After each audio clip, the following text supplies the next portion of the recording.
함께 나누실 말씀 히브리서 6장 11절과 12절입니다. 제가 읽어드리겠습니다. 우리가 간절히 원하는 것은 너희 각 사람이 동일한 부지런함을 나타내어 끝까지 소망의 풍성함에 이르러 게으르지 아니하고 믿음과 오래 참음으로 말미암아 약속들을 기업으로 받는 자들을 본받는 자 되게 하려는 것이니라. 기독교를 한마디로 정의해 주세요. 뭐 이런 질문 제가 종종 하고 저도 듣습니다. 얼마 전에 인도에서 우리 한국에 신학 공부하러 온 친구한테 물어봤어요. 그래 1년 공부해 보니까 어때? 신학이 뭔 것 같아? 하나님 뭔 것 같아? 사랑의 하나님 배운 것 같아요. 이렇게 얘기하더라고요. 예, 기독교가 사랑이다. 문제 없죠. 다 동의합니다. 우리뿐만이 아니고 교회 안에 있는 또 교회 밖에 있는 그 누구더라도 다 사랑이다. 동의할 겁니다. 또 기독교에 대해서 믿음으로써 설명하고자 하는 그 시도들도 꽤 있죠. 당연합니다. 구원받으려면 믿어야 되거든요. 기독교가 구원받아라, 예수 믿어라잖아요. 예수님도 이 믿음을 굉장히 중요하게 생각하시고 이 믿음이 또 우리 교회 안에 성도들 안에 있어야 되는 것으로 얘기를 합니다. 함께 생활하고 또 듣고 보고 배운 그 제자들 폭풍우 가운데 우왕좌왕할 때 믿음 어디 갔어? 예수님이 찾는 게 믿음이거든요. 교회 안에서는 믿음이 있어야 되는 것도 맞는 것 같아요. 근데 사도 바울이 이런 우리가 잘 알고 있는 사랑 또 믿음과 거의 동일한 수준으로 우리에게 중요하다 알려주는 것이 사실 소망입니다. 소망이에요. 근데 여러분 소망에 대해서 질문이 좀 있으신가요? 질문을 종종 받죠. 뭐냐면은 어떤 분들은 방언은 뭐예요? 우리 교단에서 방언은 어떻게 얘기하는 거예요? 뭐 이런 것들 관심이 있어요. 굉장히 질문을 굉장히까지는 아니겠지만 종종 하시고 또 아주 끈질기게 이 대답을 얻고자 하는 분들도 있고 또 이런 질문을 하죠. 11조는 세금 낸 다음인가요? 전인가요? 뭐 이런 것들 관심 많잖아요. 근데 소망이란 게 뭐죠? 소망이 뭔지 좀 알려주실 수 있을까요? 저는 이런 질문을 받아본 적이 한 번도 없는 것 같아요. 자, 굉장히 중요한 거지만 우리가 놓치고 있는 것이 소망이라는 얘기입니다. 근데 왜 소망을 관심을 안 갖는 그런 부분으로 그냥 옆에 제껴놨느냐? 아마도 우리가 생각하는 소망이 잘은 모르겠지만 그랬으면 좋겠네요. 이 정도 생각해서 그런 것 같아요. 잘 되길 바래요. 그랬으면 좋겠어요. 뭐냐? 소망이란 것 자체가 불확실성이라는 전제가 있기 때문에 뭐 우리가 애매모호한 것들, 불확실한 것들에 관심을 가질 이유가 거의 없잖아요. 근데 여러분 성경에서 말하는 이 소망이라는 것은 우리가 생각하는 소망과는 너무나 의미가 다릅니다. 그리스어로 소망이라고 해석된 그 에피스를 보면요. 선한 미래에 대한 자신감 넘치는 기대, 미래에 대한 자신감 넘치는 기대. 자, 이것을 소망이라고 얘기를 합니다. 뭐 예를 한번 들어보죠. 누군가 좀 다이어트를 해야겠다 이제 마음을 먹은 거예요. 그래서 하루에 보통은 3,000칼로리 먹던 분인데 내가 500칼로리 깎아가지고 2,500칼로리 식단 짜가지고 운동해야지. 그렇게 밥 먹어야지. 그 다음에 아침에 공복 때 1시간 내가 운동해야지. 자, 결심을 하죠. 여러분, 이거 500칼로리 덜 먹으면 살이 빠질래나 모르겠네. 이렇게 맘먹으면서 다이어트 시작 안 한다는 거죠. 아침에 공복에 1시간 뛰는데 살 좀 빠질래나? 그랬으면 좋겠네. 자, 이런 식으로 다이어트를 시작하지 않는다 이겁니다. 왜 덜 먹고 왜 운동하면 살이 빠질 수 있는가? 확실한 미래거든요. 여러분, 이게 소망이라는 거예요. 비록 내가 지금 저울에 올라가진 않았어요. 그리고 작아진 내 몸무게를 숫자로 확인하진 않았어요. 그러나 이미 나에게는 확신이 있다는 거죠. 예, 이게 소망이라는 겁니다. 아직까지 허리둘레가 38인치예요. 아직까지도 트리플 엑스라지 입어야 돼. 그러나 아직까지 그렇더라도 나에겐 자신감이 있는 거죠. 다시 말해서 아직 실제로 일어나지는 않았지만 어떤 일이 일어날지 나는 이미 알고 있기 때문에 그것이 지금의 내 생활 방식을 바꾸는 힘이 되는 겁니다. 여러분, 이게 소망의 능력이라고 얘기할 수 있겠어요. 다시 말해서 여러분이 살고 있는 지금의 그 삶은 내가 생각하는 확실하다고 생각하는 그 미래와 바로 연결이 되어 있다는 거죠. 소망이라는 것은 지금의 내 삶을 빚어갈 만큼 여러분 그러므로 대단히 중요한 겁니다. 이게 기독교에서만 중요하냐? 그렇지 않아요. 이 세상에 소망 없이 살아가는 사람이 아무도 없을 거예요. 내일 이제 월요일이 되면은 아마 많은 분들이 이제 출근을 하러 나가실 거예요. 대부분은 제가 가장이라고 생각할게요. 그리고 이 가장들이 내가 오늘 나가서 열심히 일만 하면 오늘 저녁 때 내가 집에 빈손으로 들어오지 않는다. 내 손에는 뭔가 두둑하게 들고 오는 것이 있을 거고 내가 이것만 있으면 우리 가족들, 내 새끼들 다 내가 돌봐줄 수 있다. 자, 여러분, 이 미래에 대한 확신이 있을 때 일하러 나가는 것 아닙니까? 이런 것이 있을 때 자신감 넘치게 발걸음을 뛰어나갈 수 있는 거죠. 자, 어떤 의미에서 우리들은 소망이 없이 살아갈 수가 없어요. 모든 사람은 다 소망을 갖고 있습니다. 자녀들도 마찬가지 아니겠어요? 우리 애들한테 얘들아 공부 열심히 해야 돼. 누구나 얘기하죠. 눈꽃만큼의 후회도 없이 정말 최선을 다해 열심히 해. 그런데 너 이건 알아야 돼. 네가 아무리 열심히 공부해도 이 세상은 안 바뀐다. 그래 너 열심히 공부해. 그런데 너 아무리 열심히 공부해도 세상은 계속 이 모양이야. 너 후회하지 않게 열심히 공부해. 근데 세상은 계속 부조리해. 세상은 계속 눈물 짓게 하는 일이 있을 거야. 그렇지만 하여간 너는 공부 열심히 해. 그러면 이게 말이 안 된다는 거죠. 이게 말이 안 된다는 거예요. 왜 공부를 열심히 해야 됩니까? 여러분, 아프리카가 항상 메말라요. 아프리카 사람들이 마음이 변하지 않을 것 같아요. 발전의 가능성이 없어요. 왜 학교를 줘야 됩니까? 왜 우물을 파죠? 왜 거기에 컴퓨터 교실을 열어줘야 되냐, 이런 얘기입니다. 내가 가진 소망이 지금의 나의 삶을 빚어갑니다. 내가 믿는 미래의 모습이 지금의 나를 만들고 내가 지금으로 어떻게 살아갈 것인가, 이제 이걸 결정을 하는 겁니다. 어쩌면 우리들의 인생 모든 것이 다 이런 소망을 이루어가는 과정일지도 모르겠어요. 이와 같은 가정으로 오늘 본문도 쓰여졌어요. 히브리서 그 6장 10절에 이 편지의 독자들이 어떤 분인가 제가 읽어드릴게요. 하나님은 불의하지 아니하사 너희 행위와 그의 이름을 위하여 나타낸 사랑으로 이미 성도를 섬긴 것과 이제도 섬기고 있는 것을 잊어버리지 아니하시느니라. 자, 지금 이 편지를 읽고 있는 독자들은요 굉장히 나이스한 사람들 같아요. 사람들을 사랑합니다. 사람들을 섬겨요. 공동체를 돌봐줘요. 왜 그러느냐? 하나님이 그걸 기록해 주니까. 하나님 앞에서 가치 있는 것이니까. 하나님이 나를 칭찬해 줄 거니까. 자, 하나님의 사랑, 돌보심, 인정이라는 확실한 미래가 보장됐기 때문에 지금 사랑하고 돌봐주고 또 헌신하는 자, 이런 모습이 있다라는 거죠.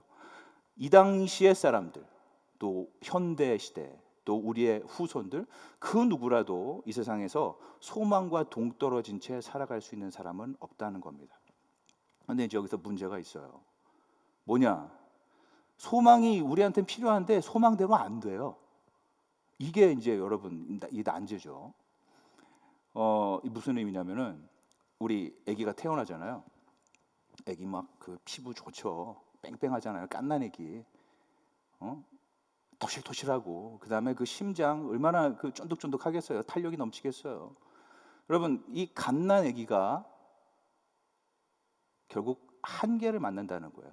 우리의 심장이 펑펑펑 뛰는데 의사들 얘기가 그러더라고요. 23억 회의 펌프질이 있으면 그 심장이 멈춘다고 합니다. 무슨 얘기냐? 소망을 가져야 되겠는데 우리의 미래가 어떻게 될지 모르는데 그럼에도 불구하고 소망은 필요한데 정확하게 한 가지는 정해져 있는 거예요. 우리의 미래 가운데 소망을 가져야 되는데 미래에 대해서 확신할 수 있는 건 딱 하나예요. 23억 번의 심장 펌프질, 그 다음에는 우리가 죽는다는 것. 여러분 그것 말고는 미래에 대해서 확신하는 게 없다는 얘기죠. 다시 말해서 우리는 다 죽습니다. 여러분 IQ 다 사라지는 거죠. 멋진 외모 다 사라지는 겁니다. 운동신경 다 사라져요. 여러분이 그렇게 소망을 갖고 소중히 생각하는 가족, 이게 사라진다는 거예요. 여러분 건강을 위해서 그렇게 열심히 번 돈을 다 쏟아 부었는데 결국 우리는 죽는다는 겁니다. 항상 꼭대기에 있을 것 같지만 그렇지 못하죠. 항상 인기 있을 것 같지만 그렇지 못하다 이런 얘기입니다. 언젠가 죽고 다 끝나버린다는 거예요.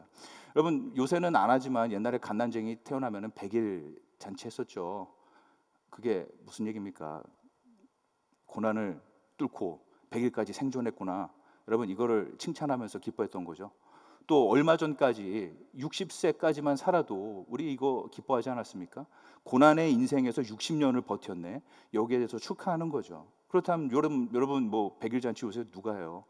여러분 60살 그 환갑 잔치 누가 합니까? 그러면은 요즘 그 100일 잔치를 안 해도 될 만큼 영유아 그 사망률이 떨어졌다고 해서 여러분 우리 다 고난 사라진 겁니까? 여러분 환갑 잔치 안 해도 될 만큼 인간 수명이 올라갔다고 해서 우리가 다 고난에서부터 이 죽음으로부터 우리가 완전히 자유로워진 겁니까? 여러분 이제 한국 더 쌀 수입 안 하죠. 예, 우리가 다 이제 거의 식량 자급이 되고 있는데 그렇다면 우리들은 더 이상 어떤 고난 또 어려움 여기서부터 다 자유로워지는 겁니까? 장담할 수 있는 겁니까? 그렇지 않다는 거죠. 여전히 우리한테는 소망이 필요하나 그 소망을 제대로 갖기 어렵다는 것도 현실인 겁니다. 우리에게는 선한 미래에 대한 자신감 넘치는 확신이 필요한데 그런데 우리가 장담할 수 있는 미래라는 것은 여러분 죽음밖에 없다는 거예요. 무슨 얘기냐? 어디에다 무슨 소망을 두건 죽음이 온다는 거예요. 고난이 찾아올 수밖에 없다는 겁니다. 여러분 어려운 일들이 아마 연달아서 뻥뻥 터지는 경험을 하신 분들이 있을 거예요. 그냥 정말 말 그대로 바닥까지 푹 꺼지는 바닥을 치는 경험한 그런 분들이 있을 겁니다. 그러면서 이제 얘기를 하는 거죠. 소망이 어딨냐? 하나님이 어딨냐? 예? 하나님이 나를 사랑한다는데 이건 말도 안 되는 것 같다. 되는 일이 하나도 없다. 자, 근데 이런 경험에 아주 그 절정에 있던 인물이 바로 사도 바울이었어요. 사도 바울 잘 아시죠? 예, 이 감옥에 갇히고 죽을 고비도 넘기고 시컷 얻어맞고 뭐야 이거 돌도 맞고 또 폭풍 후에 그 풍랑에 그냥 물에 수장될 뻔도 하고 계속되는 사회 위협이 있었어요. 말 그대로 이 사람은 항상 죽음을 눈앞에 달고 다니는 사람이었어요. 그런데 이 사도 바울이 그 와중에서도 여러분 소망을 발견합니다. 그게 어디 나오느냐? 고린도후서 4장 10절에 사도 바울이 이렇게 얘기를 해요. 우리가 항상 예수의 죽음을 몸에 짊어짐은 예수의 생명이 또한 우리 몸에 나타나게 하려 함이라. 그 아슬아슬한 순간에 사도 바울이 예수를 생각하는 거예요. 야, 하나님의 아들조차 죽음의 고난을 피할 수가 없었네. 그런데 그 예수가 그 죽음의 고난을 통해서 우리들에게 생명을 줬네. 이걸 생각하는 거죠. 그러므로 내가 만일 예수 안에 있다면 내 삶 또한 그런 예수의 삶 같겠구나. 여러분 사도 바울이 이걸 생각하는 겁니다. 사도 바울 아시죠? 어려움을 엄청 겪어요. 죽을 고비를 다 넘겨요. 그런데 그러면서 복음을 전하는 겁니다. 그 결과로 다른 사람들을 살리는 삶으로 연결이 되는 거죠. 그럼 제가 그 신학교 다닐 때 우리 신학교 입학 그 연도에 수석 차석이 다 여자분들이었어요. 근데 그 두 분 다 저희 반이었어요. 정말 탁월했어요. 정말 공부를 잘하시더라고요. 깜짝 놀랐어요. 뭐 하나를 가르쳐 주면은 열을 한다는 게 이런 거구나를 보여주는 분들이었어요. 그런데 그분들이 결혼을 하더라고요. 그리고 자녀를 낳더라고요. 그리고 목회자 남편의 뒷바라지를 하고 또 자녀들의 신앙 성장을 도모해요. 그러면서 어쩔 수 없이 자신의 어떤 그 학업의 성취, 자 이런 자신의 그 직업 경력 이런 것들은 그냥 멈출 수밖에 없었어요. 이런 분들이 정말 탁월한 엘리트였어요. 그런데 더 이상 전진하지 않고 그대로 멈췄다는 거죠. 그렇지만 그것이 그들의 남편을 위대하게 해줬고 또 그 자녀들의 탄탄한 신앙을 만들어줬다는 거죠. 여러분 예수님이 얘기하시는 게 바로 이거잖아요. 한 알의 밀알이 땅에 떨어져 죽지 않으면 열매를 맺을 수 없다는 겁니다. 또 제가 아는 그 어떤 분이 있어요. 비교적 편하고 자유롭게 자신이 할 수 있는 것만 그냥 누리면서 할 수 있는 분이지만 자신의 집을 여시더라고요. 예, 관대하게. 그다음에 호의를 베푸고 환대를 베풉니다. 오갈 데 없는 분들을 재워주시더라고요. 돈이 없는 분들 지갑을 열어주세요. 그러면서 배신감도 느끼고 기껏 도와주고 기껏 후원해 줬더니 엉뚱한 얘기하고 있고, 오히려 봉잡았구나, 자기를 다 빨아먹으려고 하고, 거의 그 말라 배틀어지는 그 무말랭이 같은 수준까지 자신을 괴롭히더라 이거죠. 여러분, 근데 그분이 무말랭이가 되면서 다른 누군가가 열매를 맺는, 다른 누군가가 부유해지는 그런 삶이 됐다 이겁니다. 여러분, 나를 막아버린다. 아우, 나는 너무 상처가 많아요. 나 이제 여기서 교사로 못 섬길 것 같아요. 아, 나는 상처가 많아요. 나 이 사람들이랑 같이 못 섬기겠어요. 여러분, 그렇죠. 상처 받기 어렵죠. 상처 받기 싫죠. 그래서 거기서 빠져나오죠. 나를 지키죠. 그 누구도 나를 찌르지 못하게, 그 어떤 곳에도 상처를 받지 않게, 그리고 여러분 스스로를 여러분 그냥 딱딱한 화석으로 만드는 겁니다. 내가 더 이상 사람들과 섞이지 않고 나를 통해 누군가가 훌륭해지는 것을 도모하지 않으면서 여러분 자기 스스로를 그냥 딱딱하게 굳어버리게 하는 그 삶을 산다는 거죠. 그러나 사도 바울의 경우에서나 예수님이나 모두 같은 얘기를 하고 있습니다. 하늘의 미랄, 내가 부셔지면 여러 사람이 사는 거예요. 그러므로 여러분, 우리가 하나님의 모양과 형상대로 지음받지 않았습니까? 하나님이 어떤 분입니까? 지혜가 대단하신 분이겠죠. 자비로우신 분일 거예요. 또 사랑하시는 분일 겁니다. 인내하시는 분일 거예요. 그렇다면 우리도 역시나 그와 같은 하나님의 능력이 잠재력으로 있다, 이걸 전제를 할 수 있겠어요. 그런데 여러분, 이와 같은 잠재력이 어떻게 꽃피워지느냐? 오늘 사도 바울에 따르면, 또 예수님에 따르면 고난을 통해서 이와 같은 하나님의 모양과 형상대로 지음받은 바에 그 모든 잠재력이 꽃피워지는 겁니다. 죽음이 없으면 부활이 없는 거죠. 고난이나 환난이 없으면 그 위대한 구원도 없는 거예요. 바로 이게 사도 바울이 가지고 있던 소망이었습니다. 자, 이 소망이 어떻게 전진해 나갈 수 있느냐, 오늘 본문에서 볼 수 있는데, 히브리서 6장 11절에 얘기합니다. 우리가 간절히 원하는 것은 너희 각 사람이 동일한 부지런함을 나타내어 끝까지 소망의 풍성함에 이르러라고 얘기하고 있어요. 여기 소망의 풍성함이 그리스어로 보면은 원래 한 단어입니다. 소망하고 소망하고 소망해서 소망의 끝장까지 간다. 소망의 끝판왕에 다다라라. 자, 이런 얘기예요. 그렇기 때문에 내가 착하게만 살면, 내가 좋은 일만 하면 하나님이 나를 사랑해주고 인정해 주실 거야. 그러면 나는 천국에 갈 수 있어. 이 정도를 생각한다. 여러분, 이거를 소망의 끝판왕이라고 얘기를 할 수 있겠습니까? 이거는 그냥 상식선에서 생각이 멈춘 거였죠. 이건 그냥 상식의 발견 수준밖에 안 될 것 같아요. 오히려 야, 내가 어려운 일을 당해, 내가 힘든 일을 당해, 내가 억울해, 내가 소망을 발견할 수 없는 상황이기도 해. 그래도 하나님이 나를 사랑하는 건 틀림없어. 여러분, 이게 소망하고 소망하고 소망하고 소망에서 다다라야 할 그 소망의 풍성함의 모습이라는 거죠.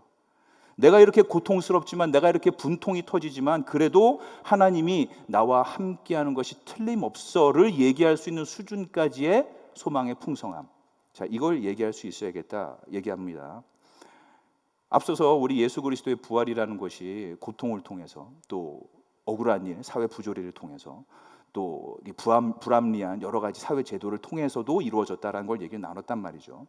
절망에서 구원이 나왔다, 이렇게 얘기할 수 있겠어요. 자, 이 복음을 사도 바울이 어떻게 적용했는지 조금 더 우리 같이 보도록 하겠습니다. 고린도후서 12장 7절에 이렇게 나와 있어요. 사도 바울이 내 육체에 가시가 있다. 그리고 8절에서 이 가시가 떠나가게 해주십시오. 내가 하나님께 기도했다, 간구하였다, 이렇게 되어 있어요. 이 사도 바울이 갖고 있던 이 가시의 정체가 뭐냐?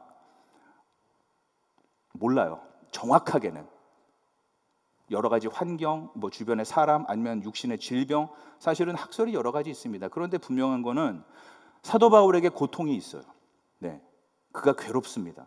그가 고통스러워요. 그리고 이것을 없애주세요. 하나님께 기도를 드립니다. 그런데 하나님의 대답은 없어요. 안 뽑아줘요. 가시를 제거하지 않아요. 이게 우리한테 누군가 이제 생각나게 하는 게 있죠. 누군가도 나한테 이런 것들을 일어나지 않게 해주세요. 나한테 이 잔을 걷어주세요. 자, 이렇게 기도하신 분도 있었단 말이죠. 그런데 사도 바울에게나 또 그 예수 그리스도에게나 하나님의 대답, 가시를 뽑아주세요. 잔을 걷어주세요. 하나님의 대답은 안 돼 였죠.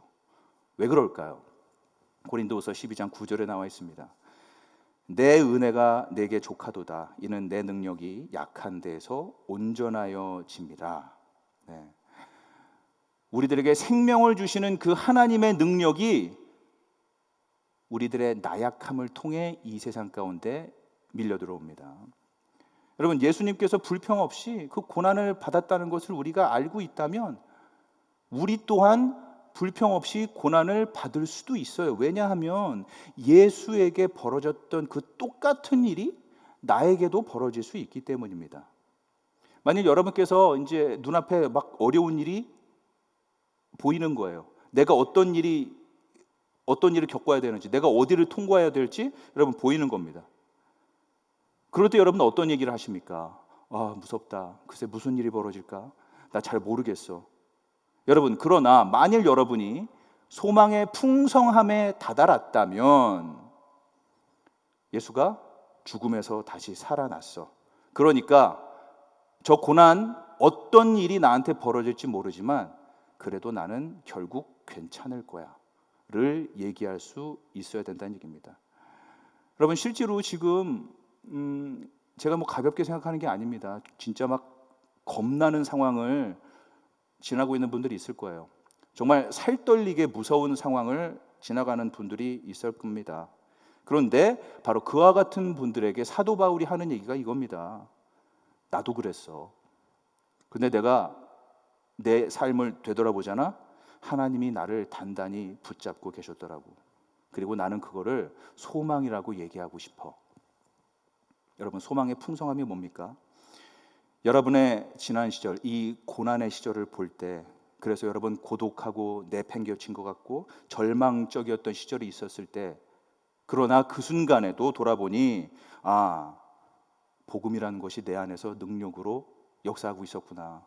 여러분, 이거를 볼 때 소망이 생기는 겁니다. 하나님이 나를 붙잡고 여기까지 오셨구나. 여러분, 이거를 바라볼 수 있을 때 바로 소망이 생기는 겁니다. 아, 그런 모든 일 가운데 하나님이 복음으로 나를 매만지시고 역사하시고 지금 이 순간에 내 모습을 만들어 주셨구나. 나를 계속해서 매만져 주셨구나. 여러분, 이거를 발견할 수 있을 때 바로 소망이 있다는 거죠. 그렇다면 오늘 본문에 따르면 이런 방법으로 해서 소망이 계속 풍성해질 수 있다 얘기를 하는데, 그럼 소망이 풍성해져서 결국 더 이상 안 풍성해지는 그 순간, 끝까지 갔을 때 그 모습은 무엇이냐 한번 같이 보도록 하죠. 히브리서 6장 12절에 나와 있습니다. 게으르지 아니하고 믿음과 오래 참음으로 말미암아 약속들을 기업으로 받는 자들을 본받는 자 되게 하려는 것이니라. 이렇게 돼 있어요. 히브리서에서 약속을 기업으로 받았다, 뭐 이런 사람들을 얘기할 때 그 이후로 우리가 잘 아는 믿음의 영웅들이 등장을 합니다. 뭐 아브라함, 또 뭐 노아, 에녹 쭉쭉 나오죠.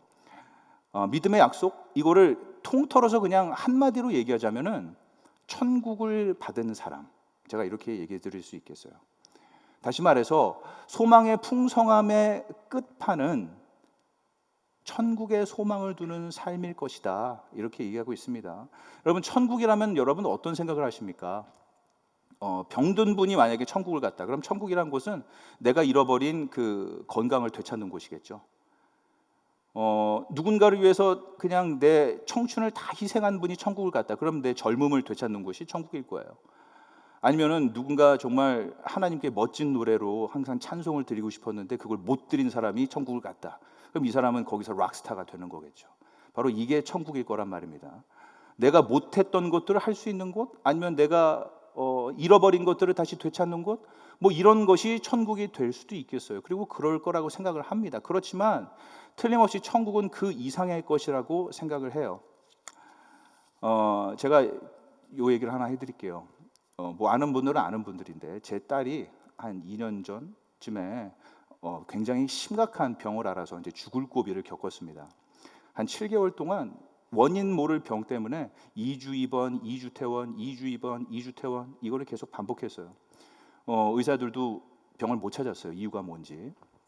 그리고 그 상태가 너무나 심각한 나머지 정말로 내일 아침에 내 딸을 못 만날 수 있겠구나.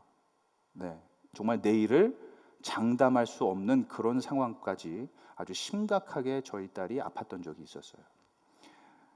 여러 가지 우여곡절, 또 다양한 검사, 또 여러분들의 기도 잊지 않고 있습니다.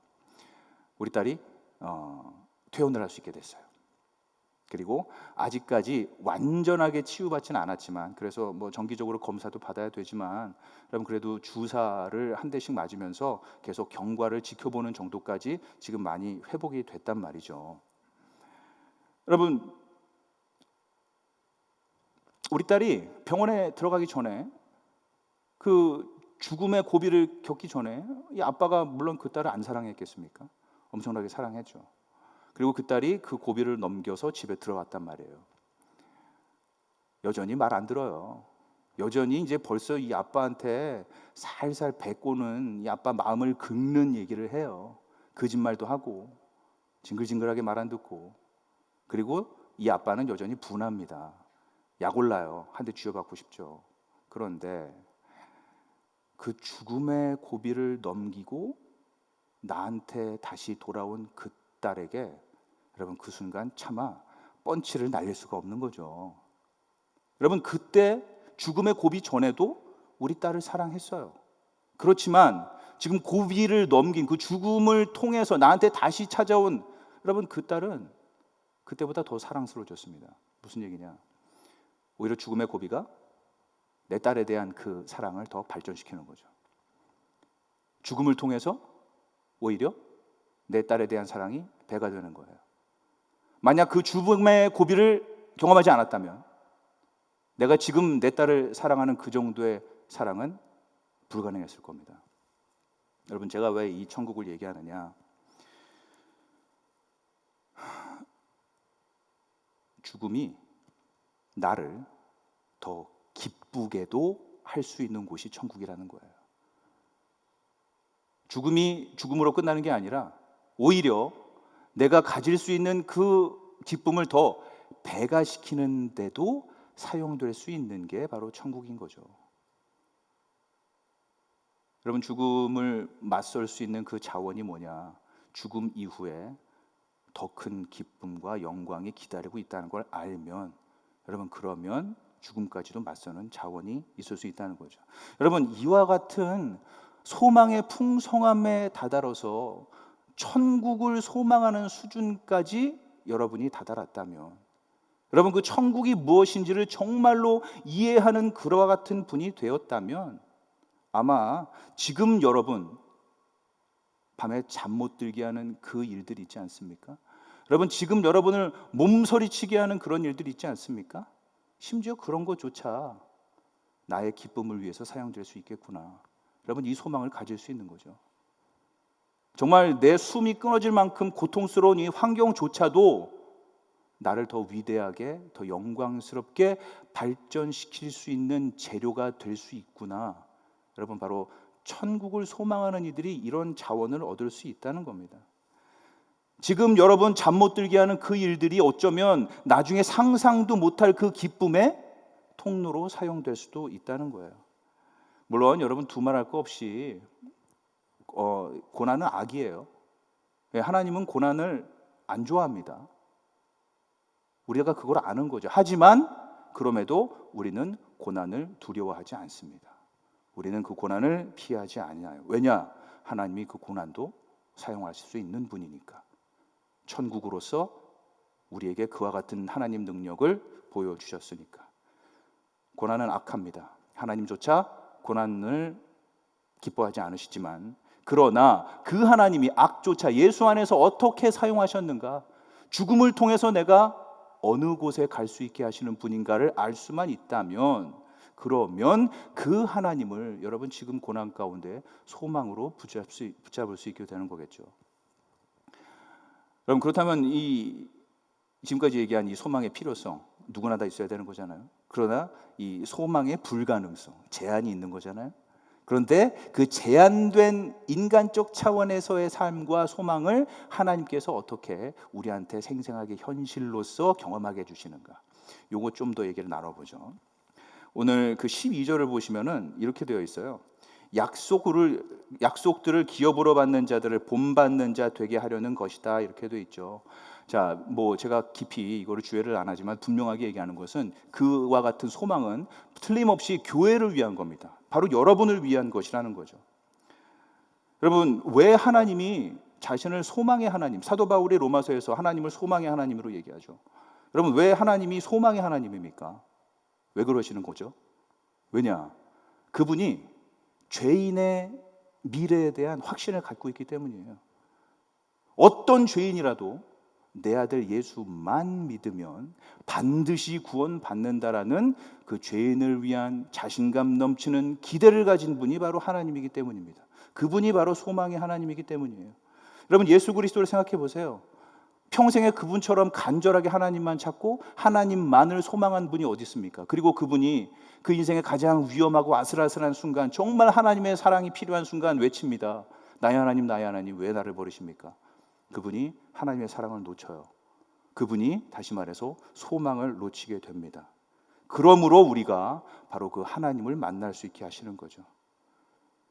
여러분, 예수께서 왜 우리들의 구원자로서 그렇게 자신감이 넘칩니까? 내가 너희들의 자리에서 철저하게 지옥을 경험했다. 그러므로 너희들이 나만 믿으면 절대로 지옥에 안 가도 될 만큼 분명하게 확실하게 내가 죄값을 치렀다. 그러므로 나는 자신한다. 그러므로 나를 믿는 누구의 미래라도 내가 자신감 넘치는 기대를 가질 수 있다. 여러분, 예수께서 여러분에 대한 소망을 가질 수 있는 이유, 하나님이 그 누구라도 예수를 믿는 자에 대한 그 소망을 가질 수 있는 이유, 그 사람의 잘못된 미래를 위한 잘못된 미래에 대한 모든 죄값을 채름으로 거기에 안 들어가도 되고 그것을 경험하지 않도록 본인이 확실하게 모든 문제를 해결해 주셨기 때문입니다. 그렇다면 여러분, 구체적으로 우리가 뭘 해야 될지 이것만 딱 얘기를 나누죠. 오늘 이와 같은 예수 그리스도, 이와 같은 하나님을 어떻게 소망으로 맞이하느냐. 먼저 12절을 보시면 이렇게 돼 있어요. 게으르지 않아야 되겠다 얘기하죠. 무슨 얘기냐? 수동적으로 움직여라, 이런 얘기가 되겠습니다. 수동적으로 움직이면 안 된다라는 얘기가 되겠죠. 능동적이어야 되겠다, 이런 얘기예요.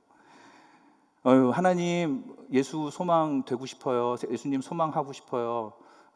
내 기도 이제 알아서 해보세요. 이제 이렇게 얘기하면 안 된다는 거예요. 또 능동적이 될 필요가 있어요. 여러분, 교회 성경 공부 있어요. 물론 요새 온라인으로 혹은 좀 잠시 멈춘 것도 있지만 그게 안 된다면 여러분, 목사님들한테 전화해가지고 어떤 책 봐야 되나요? 저 한번 해보고 싶습니다. 뭐라도 시도를 하라는 얘기입니다. 추천 받아보세요.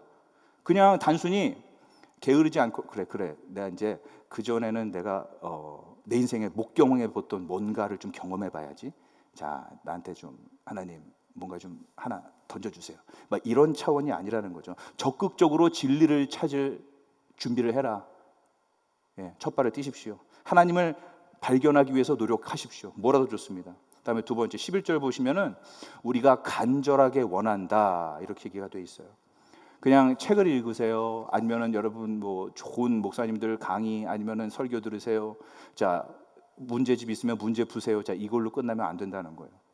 그냥 머릿속에 정보를 집어넣는 수준으로 멈추시면 안 됩니다. 그냥 납득하는 수준으로 멈추시면 안 돼요. 배운 바가 있다면 그것을 기도로 끌고 들어오셔야 되겠습니다. 여러분, 여기 다 이거 지금 환하게 불빛 있잖아요. 그리고 우리가 지금 동영상으로 얼굴 보고 있잖아요. 제 음성 듣잖아요. 여러분, 이게 어떻게 가능합니까? 이게 다 전기였잖아요. 근데 전기가 어떻게 지금 눈부심이 되고 어떻게 음성이 되냐는 얘기죠. 스위치를 올렸잖아요. 여러분, 아무리 많이 배우셨지만 그것이 나의 마음 가운데 어떻게 생생해지느냐? 여러분, 기도를 통해서 가능해지는 겁니다. 그 다음 또 방법이 있어요. 세 번째로는 12절 보시면 오래 참음으로라고 되어 있어요. 여러분, 새해가 다가옵니다. 새로운 결심을 하시겠죠. 성경 일독하겠습니다. 이독, 새벽 기도 좋습니다. 가족 예배 모두 좋습니다. 인내하시면서 꾸준하게 한번 해보시기 바랍니다. 기도 3분 하시던 것 5분 해보시고요. 또 10분까지 한번 늘려보십시오. 가족끼리 할 수 있다면, 친구끼리 할 수 있다면, 이웃끼리 할 수 있다면 그보다 더 좋은 것은 없을 겁니다. 그 다음 하나 더 얘기하죠. 12절 보시면은 본받으라. 자, 성경에 등장하는 인물들을 본받아라, 이렇게 얘기하고 있어요. 공부를 해라, 머리를 좀 써라, 이런 얘기죠. 네, 그 시절 우리 한 2000년, 4000년 시간차가 있고 한국도 그 팔레스타인 여러분 지리적인 격차가 있는데 그걸 그대로 만약에 본받으라고 그래서 어디 양고기 어디서 팔아요? 염소고기 이거 아니잖아요, 여러분. 예, 머리를 쓰라는 거죠. 예, 시간의 공간의 차이를 넘어서서 이것이 나랑 어떻게 상관이 되는지를 연구할 필요가 있습니다. 예. 이런 과정을 통해서 무엇보다 여러분이 만나야 할 분은 예수 그리스도입니다. 나의 하나님, 나의 하나님, 왜 나를 버리십니까? 그분이 소망을 잃었어요. 왜냐? 그래야 여러분이 소망을 가질 수 있으니까요. 말씀을 맺겠습니다. 여러분 올해 한 해 어떻게 지내셨습니까? 어려우신 분들 많았을 거예요. 예, 힘든 일들이 많았죠. 제가 여러분들이 어떤 일을 겪었는지 다 몰라요. 예, 그럼에도 소망을 가지세요. 제가 또 함부로 이렇게 얘기할 수 없습니다. 지금 우리 가게세가 얼만데 소망 가지라. 의사가 어제 나한테 무슨 얘기를 했는데 소망을 가지라는 얘기예요. 여러분 어쩌면은 저는 여러분의 겪은 일과 거기에 무엇이 가장 적절한 소망인지 얘기할 수 없습니다. 그러나 오늘 예수 그리스도께서 분명하게 얘기를 하십니다. 나에게 소망을 두라. 내가 여전히 어떤 어려운 일이 있을지라도 그 일을 통하여서 선한 일을 이루어 나가고 있다. 나에게 소망을 두라. 네가 어떤 일을 겪든지 내가 그 일을 사용하여 너의 기쁨으로 만들 수 있다. 여러분 이와 같은 예수 안에서 소망을 발견하심으로 2020년 마무리하시고 2021년 맞이하시기를 예수 그리스도 이름으로 기도합니다.